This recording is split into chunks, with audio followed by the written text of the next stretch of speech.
Добър ден на всички от Капитана. Виждам, че темата за запорите, която публикувах преди ден-два, повдигна много сериозни въпроси, много коментари, доста гледания, особено пък вчерашното. Хора, разберете, проблема не е в съдебната мафия, банкерско-лихварската, частните съдебни изпълнители, държавните съдебни изпълнители. Проблема е основно в хората, които нито си знаят правата, нито как да си ги защитават. Но иначе са откровени тарикати. Може ли да ми помогнеш? Що ти не искаш и да помогнеш? Аз искам да помогна само на хора, които ще ми помогнат и на мен. Не може да се води война срещу тия бандити. С неграмотни хора, необразовани, страхливи, мишоти и безотговорни. Казваме, нито знам кой ми е наложил запора, нито абсолютно нищо. Как така бе, хора? Той запор се налага или на сметка, или на заплата. На имуществото се налагат възбрани. Та питам, когато са ви наложили запора, на сметката или нещо друго, не знаете ли къде ви е сметката? Знаете. Ами защо не си го изискате от банката? Аз поисках, ама те не ми го дават.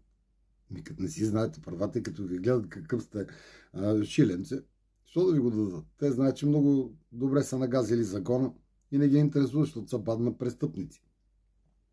Как ще ви го дадат? Тук виж пък тръгнете да се разправите, па се усетите, че трябва да отидете да проверите в съда, защото обикновено 95% от запорите, които се налагат от частни или държавни съдебни изпълнители, само 5% се налагат от публичните изпълнители заради данъчни задължения.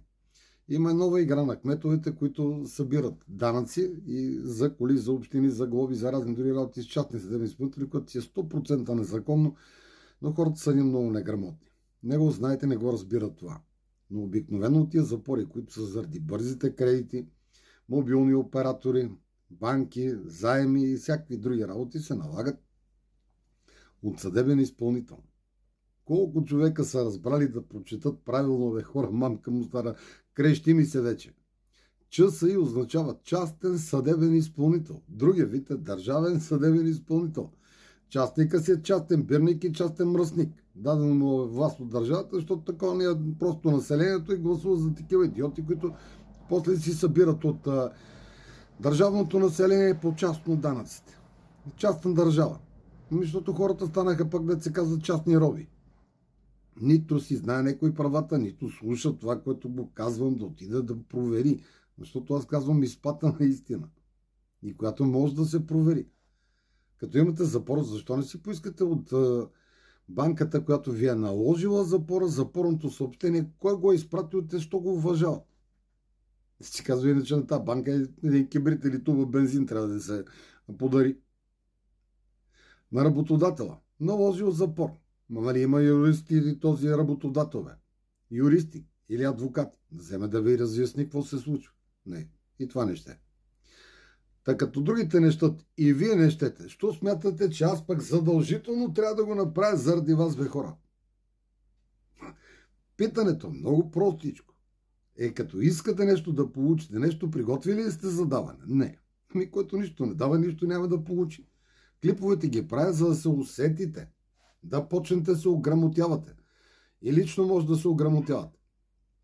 Може и с война и така нататък. Но не допускайте да ви лъжат и банки, работодатели, адвокати, тарикати, частни съдебни изпълнители и други, защото дет се казва, народната приказка си още важи. Докато има много бълъци, ще си има и много тарикати. Дет се казва, такава ни е държавата заради такова населението, което се е навъдило. Иначе може много неща да направим и да си свършим работа, но тя става с образовани, мотивирани, високо хора. Не става с мишки и тарикати. С тях не ще изобщо да контактувам и нека да ме търсят. Защото ако някой смята, че ще му направят даром и нещо, да му свърши работа, да го ограмотя, означава, че значи он е тариката, аз съм бълък. Че не е така. Отсявам свестните, събирам високо мотивираните, на тия, които са ми в организацията. Чакайте, хора, търсете и вие, че е опасно бе на 1000 човека да намериш един свестен, вече е цяло щастие.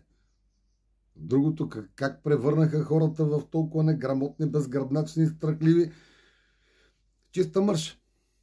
Трагично положението. Не е трагично, вече сме на дъното и от другата страна ще излезем на земята. Лошо, братя. Ама да си казва явно за добро. То от много лошо ще почне да се случват и хубавите работи, ама за хубавите хора, за останалите. Никой нищо не ви гарантира. Вие си гарантирате вашето бъдеще, вашето образование и вашето наследство, което ще останете на децата си. Имайте това в предвид. И не забравяйте, когато ми кажете, няма нищо на мое име. И вие сте пълни идиоти. На ваше име си имате вашето име, вашата чест, вашето достойно и списъка на наследниците, които ще им прехвърлят вашата простоти и тарикат лък. Е това да го запомните от капитана. Никога не го употребявайте. Няма нищо на мое име. Ти само материалното ли търсиш?